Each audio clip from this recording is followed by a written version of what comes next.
Good morning, everyone. Welcome to my latest episode. In this episode, we're going to continue the topic about version controlling in Power BI world. Basically, we're going to use the Power BI project file to have the version control. But today, we're not going to use the PowerShell because last time I heard some comments about PowerShell is too hard-coded and also kind of overwhelming. So in today's session, we're going to use VS Code solely to perform various tasks.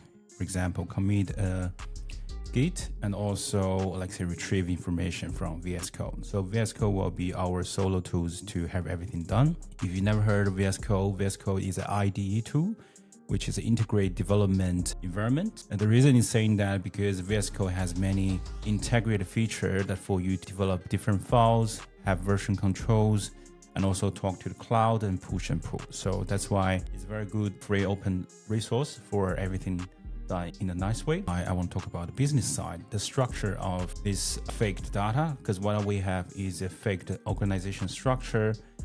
During that, we're going to talk about different roles and duties, so how they interact with each other. For example, over here, I have the business intelligence head, which is Ben, and under his umbrella, there's Zoe, who is the manager.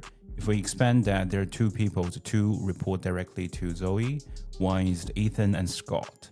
And Lian is data analyst lead. Under Lian, there are two subordinates. One is Emma and Sophia.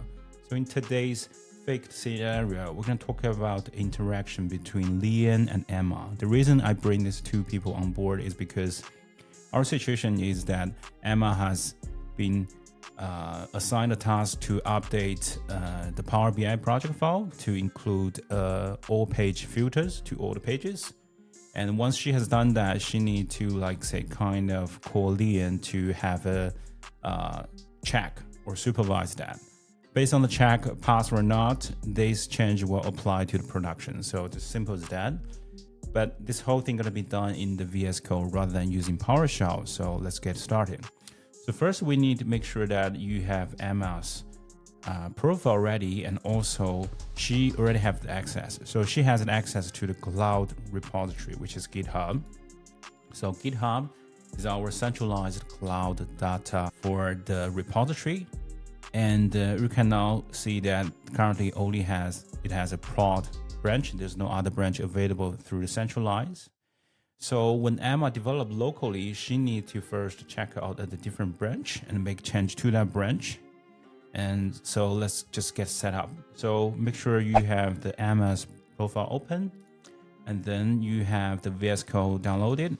Most importantly, you have the Git being installed. So if you don't know where to install the Git, you can just search Git install. This will direct you to the right place to have the Git install. Git install is an essential part for you to do the version controlling locally and also sync to cloud. So let's get that done. Close this window, navigate to this, going here. The first thing you want to make sure is that you log in as Emma rather than adding people else. But in the case where Emma is a solo developer, she only focuses on herself work. So right now, let's just presume right now my PC is on Emma's perspective, and then we hit here, we choose the GitHub account. Since I have the Emma's browser profile open, so it will direct me to the right link. I click on continue, and then I authorize that. So what this does is it builds up Emma's GitHub account linked to the VS Code local environment. So right now, if we click here, you can see this is Emma's profile from the GitHub. So once this is done, I'm able to clone a repository which Emma has access through the GitHub, which is a cloud repository, centralized repository. So let's just clone that. Before I clone, when you clone a remote repository, you need to pick a local location to put those files in, right? So currently I have 3 folders to mimic 3 different not interact environment. For example, station Emma is Emma's PC, Lian is Lian's PC, Sophia is Sophia's PC. So let's think about, we're gonna have the remote repository cloned locally under this station Emma. So make sure you have everything copied over to here only. So let's just copy this URL. Going back to here, we'll click this clone button again and clone from the GitHub. Then this will open the browser to say, hi, I'm gonna try to fetch some information. Are you alone? I just say continue. And here we just authorize and we enter the password. Now it will jump back to the VS Code. Now it's reading a layer down to say which repository Emma has access to. So the first one is the one we're about to clone locally. So we hit this one and then we paste the URL I previously pasted. So this one is, think about this is a solo environment for Emma's PC. So we just select as a repository. Now it will loading and also this will change. We just hit open. You can see right now the tab has switched to the File Explorer. Explorer is actually telling you that I'm opening the file from this Emma folder and this is all the repository. And you can see over here is exactly the same. Or you can right click here, going to review in the Explorer. That's the same thing that as we just saw before here. So now what we have done is first we build our linkage between the VS Code on Emma's PC with the remote GitHub with Emma's profile. So right now VS Code is able to talk to that cloud. But there's other things we want to do, right? For example, we want to develop locally. So if we're going to check this source control, this is where you do your versioning. This window, let's just explore a little bit. You can ignore this. So there are actually 3 sections in this page. You can see there's a change, there's a graph, and there's a repository.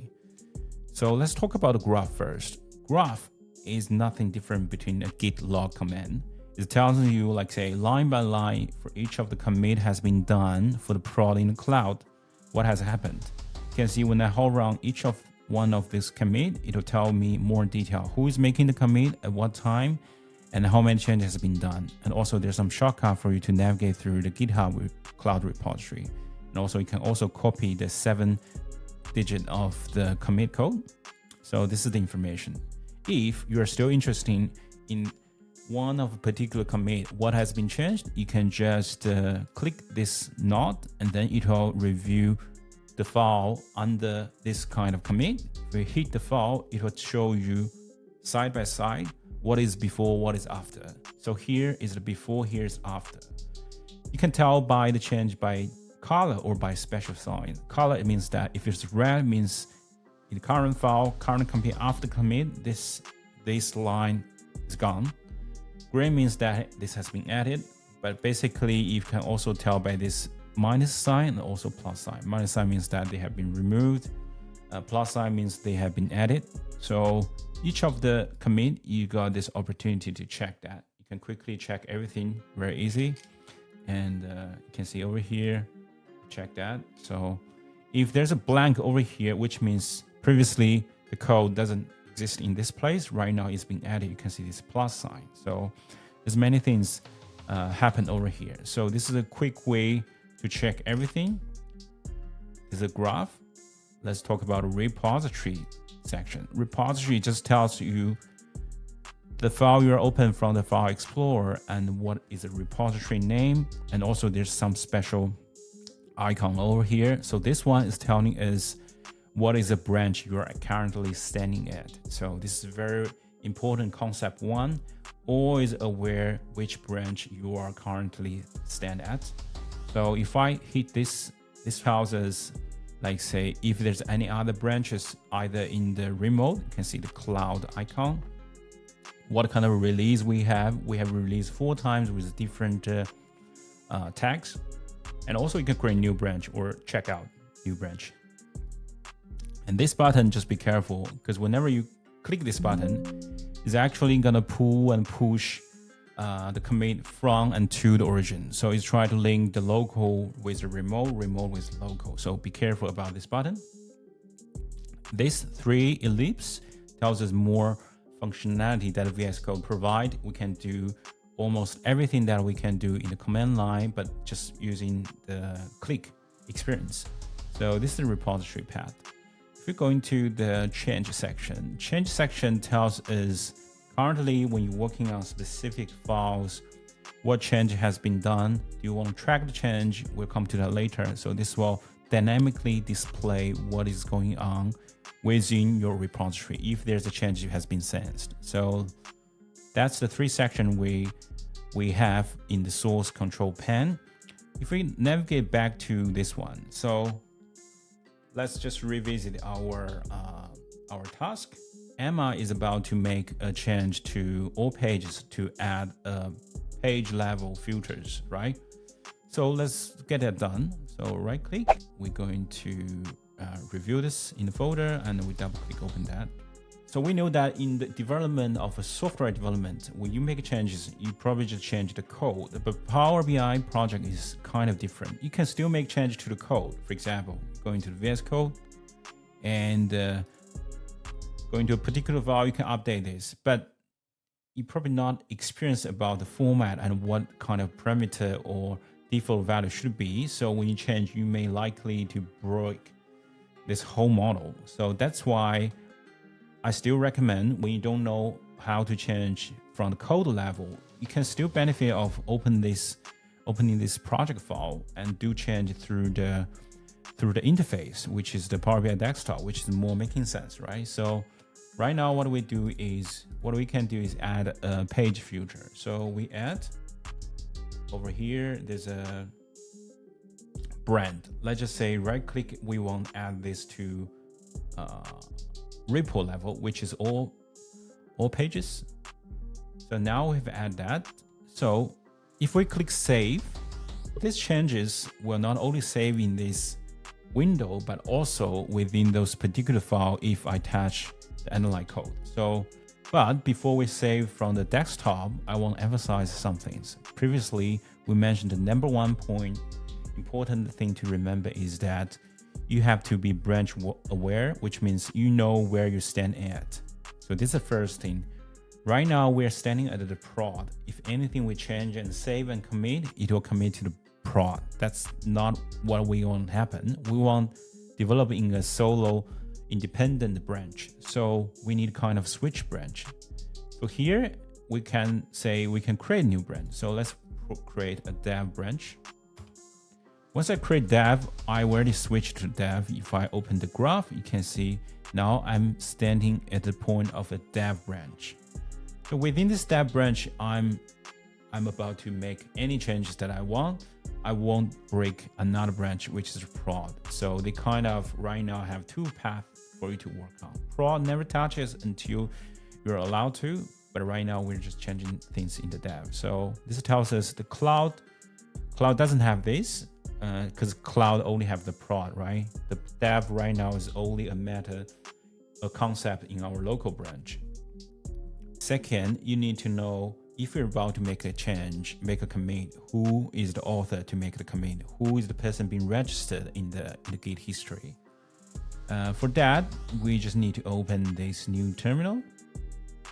And under this Emma's working station, we can check git config user email. Right now, there's nothing being registered as an email. That's why it's returned nothing. If we check the user, same, nothing. So that's the user. That's why we need to register these 2 information before we make a commit. So 2 things remember now. One is which branch you are standing at. Now we are in the dev. Second, who is going to make the commit, which is right now we're trying to fix. So to add a user is very easy. We just say Emma.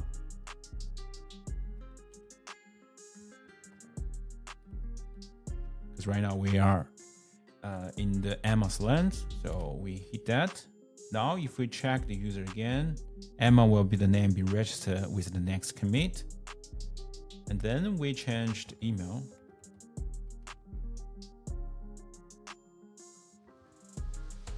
This is the Emma's email address. We just hit enter and then we check the email.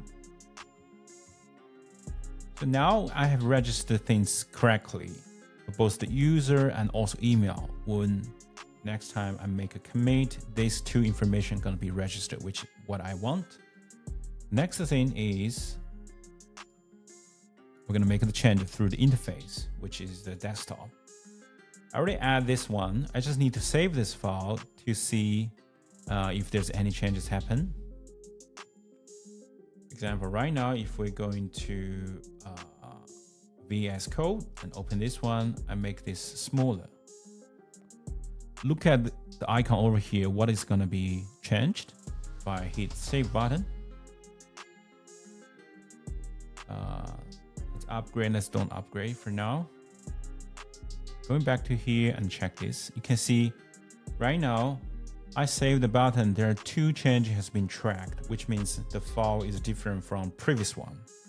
That's the power of Git. Whenever you make a change through the interface, it'll track to the code level, even to the line level of the coding, and say what has been changed. So basically, we add in this brand as all page filters, right? If we check this thing, you can see that's a line. It's a plus sign, means previously is not in place. Right now it's been added. And we're adding a brand as the all page filter, right? So this is very much making sense. This one is basically just the, I think there's a core change about the diagram. What is diagram is actually this one. So every time there may be slight change being sensed through a diagram layout, but this does not matter because whenever you move this to other place, it doesn't impact your modeling. So that's fine. So now Emma has made the change, and also she knows that she's standing at the point of the dev branch. So she's okay to make a change, to make a commit. The first thing we want to do is that first the change has been sensed. Next step is to stage them. Stage them means that put them in the queue that are ready to commit. Because you may do a lot of changes, 5 changes, you may park them gradually. So that's why we just park these 2. And now everything has become to the staged changes. So from the change to the stage, you can revert it back by pressing this minus. And you can add them to the stage change by pressing this plus and plus. Okay, there's a special icon of this one. This one, if we say unstage them first, if you do this one, it's gonna discard the change that you have made through this save function. Because when I save, this 2 file appears saying there's change, right? If you click this button and if you close this window, the change we just apply to the interface for the all page filter, it will be gone. So that's why make sure you know when you click this button what it's going to do. So right now we just stage this change and plus sign. Once you stage, it's ready to commit. So let's just put a comment. For the comment of this, we want to say added all page filters, right? So since we have already made sure that when I make a commit, click this button, Emma will be the name to be commit, and also the branch will be commit to the dev branch. So this 2 checking is done. We can hit commit. Now we have made the commit. If you hover on this, you can see Emma's name is registered, and also this is the comment that we just left and at the time, and 2 insertions, 1 deletions, and also this the thing. But remember, the blue one means that it only exists in locally. The orange, orange and also this orange color means that this is in the cloud. So our dev is 1 step ahead of the prod locally, but also remotely. But remote doesn't have the dev branch, right? If we check this, right? Dev branch is only a concept right now locally. So what we need to do is we need to publish this branch. We hit this button. Now it's been published. Now you can see there's a special purple cloud icon, which means cloud has a dev right now, and also they are kind of at the same stage as what we have locally. So we check Emma profile, we refresh this. And if we check this, now that's the dev. Right now the dev is 1 step ahead. If you check that, they'll say 1 commit ahead, which means we add all page filters, right? Making sense. So prod and dev. So let's just rethink about current status about our remote repository and local repository. The local repository, we have two branches. One is the prod, the other one is the dev. In the cloud, I also have two branches. One is the prod, one is the dev. The cloud dev is coming from Emma's PC pushed from the local to the remote. And everything right now, two branches stay in two places. They are synchronized, exactly the same, right? Okay. Now we have done the commit. Next step is Emma want a supervisor to review her code about this adding all pages. If it's all good, the supervisor can approve that. So this one will merge from the dev to the prod to productionize what has been done. This time, Emma need to create a pull request. Pull request basically is asking to apply changes from a branch to another branch, which is a merge thing. Since our situation is very simple, prod is one step behind the prod and the dev. When dev merge that, it will be a fast forwarding merge. If you don't know what is a fast forwarding merge, just Google that. You will get an idea about how the Git is working. In order to create a pull request from Emma's perspective using VS Code, you need to have an extension, which is the pull request being stored. For example, right now I have this button is because I got an extension, say pull request. So this one, I have this installed. That's why in my version control, I have this little button say create pull request. When you create a pull request, it's depending on which branch you are currently sitting on.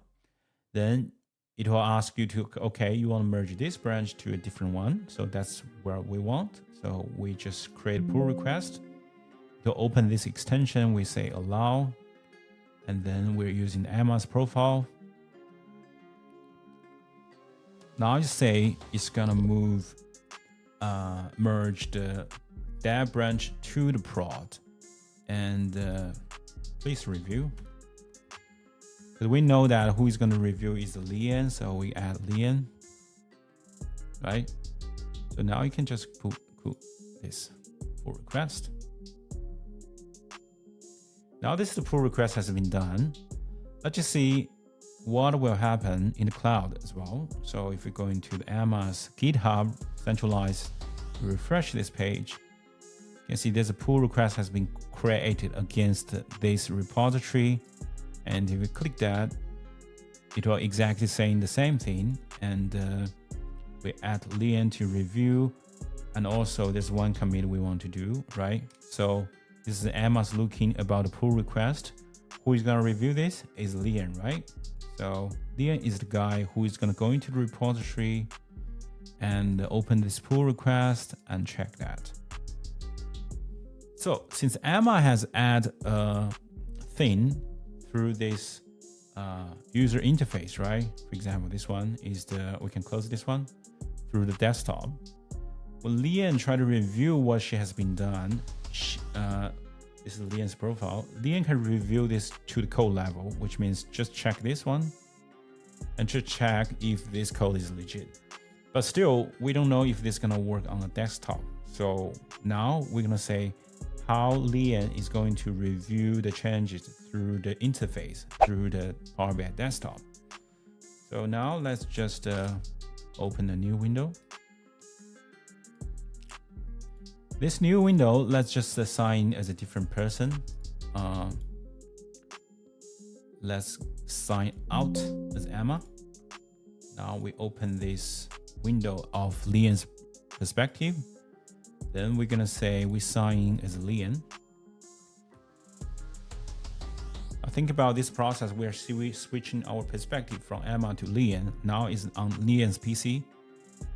Lian has linked his VS Code to the remote. So right now in the Git, in VS Code, we're under the profile of Lian. We can see over here. Let's just use a different broad approach to clone the repository. So first, let's just say we open the folder. The folder we're talking about is the Lian's local repository. So go into documents. So let's just pretend that's the folder we want to look at. select folder. Right now under this repository, you can open the terminal. Now it will show the path over here. So we can simply go in here and check the repository address. And then we're going to git clone and paste. So that's what I have done. We have cloned a repository from the repo just like Emma did, and then we have these files ready.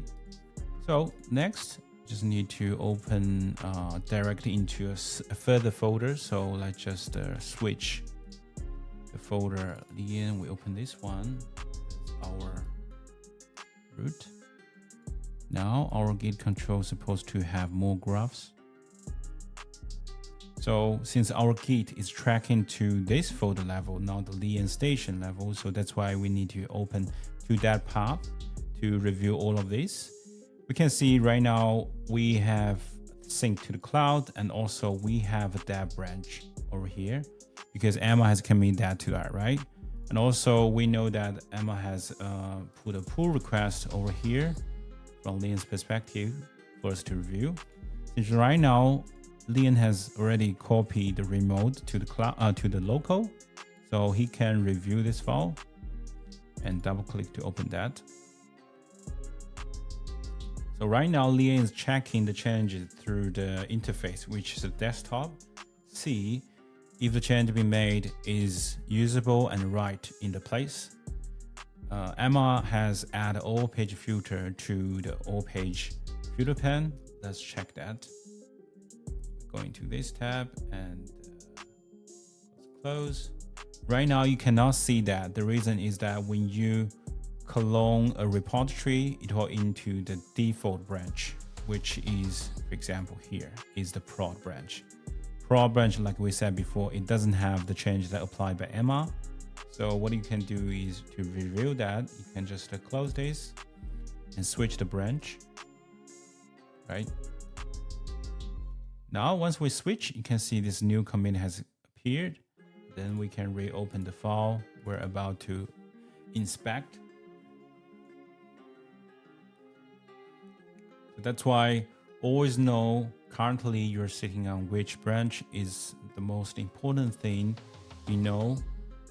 And once you have that sense, you can easily switch your mind between the dev and the prod, because when you say a change is always relative to the branch. This change applied to one branch, the change applied to other branch. You have to be aware of that. Once we open the file, you can see the brand filter is on this correct section, which is the page on all filter sections. And we know that there's no other visual developed through this project. So we're okay with this change. So we can just close this file.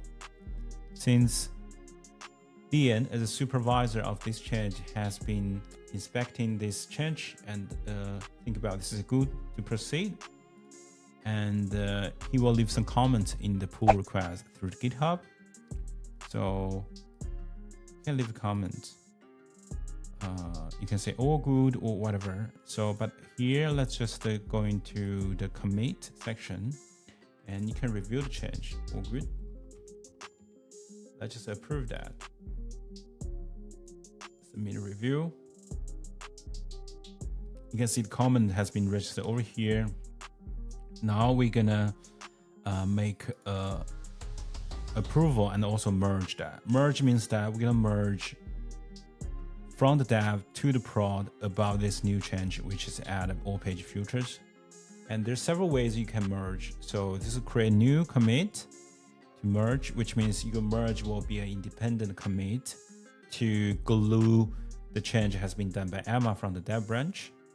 Let's just make it simple. We use rebase, which means there's no additional commit happen for your merge. Merge just move the pointer from the current production one step before and to the new commit, which is done for the page filter. So we can rebase and merge. We merge that and we confirm. Okay. Once we confirm this has been merged, so you can see it's becoming purple. This one is actually closed officially.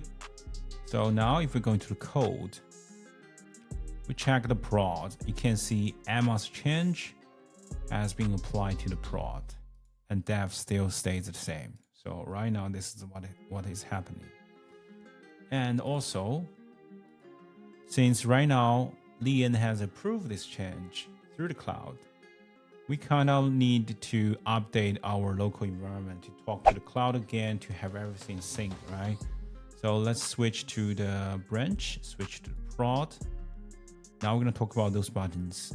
So the first button is trying to fetch the change that happened in the cloud but not in the local environment. Let's click the button.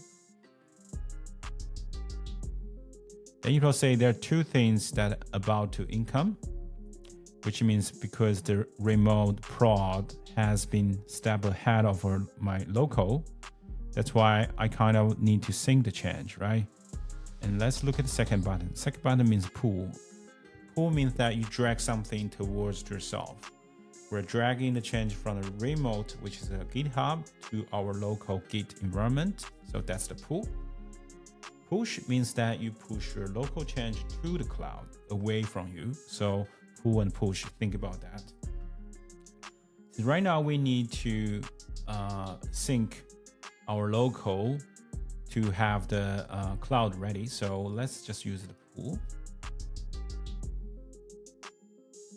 Now you can see my green tag has moved from here to here to realize the change that happened in the cloud. So that's why my local prod is up to date.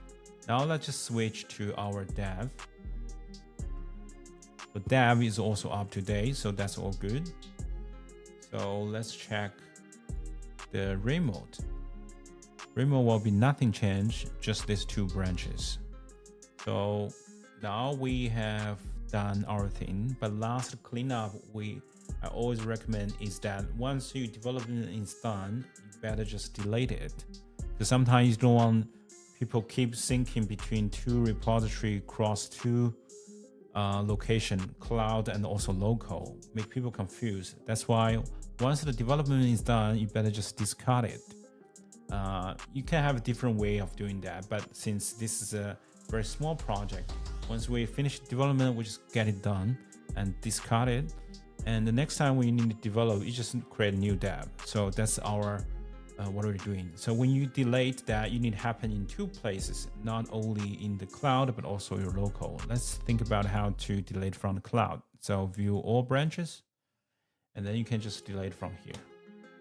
Because right now we know that the change in the dev has been reflected in the prod. So prod will be the one source of truth. That's why it's keep everyone notice that when you sync to the cloud, that's the prod you're gonna sync. And locally, if you want to delay this local dev, you need to switch the branch to the prod first, and then you can go into 3 leaps and the branch and the delayed branch. Now we're deleting the dev. Now let's look at it. Right now we have delayed the local dev branch, also delayed the remote dev branch. There's one more thing is over here is in the memory of your local. They still kind of remember remote has a dev. So we need to update this memory as well. So how do you update? So we're going to the terminal. We need to update our logbook locally saying what happened in the remote. Since remote right now only have one branch, which is prod, we need to update the memory locally. So you open the command line, just say git fetch. This time fetch, when we fetch that, we just prune, which means we try to kind of clean up and sync to the cloud to fetch things, only information. Now it will kind of talk to cloud saying, oh, cloud has removed the dev. That's why I'm gonna remove my dev on my local register as well.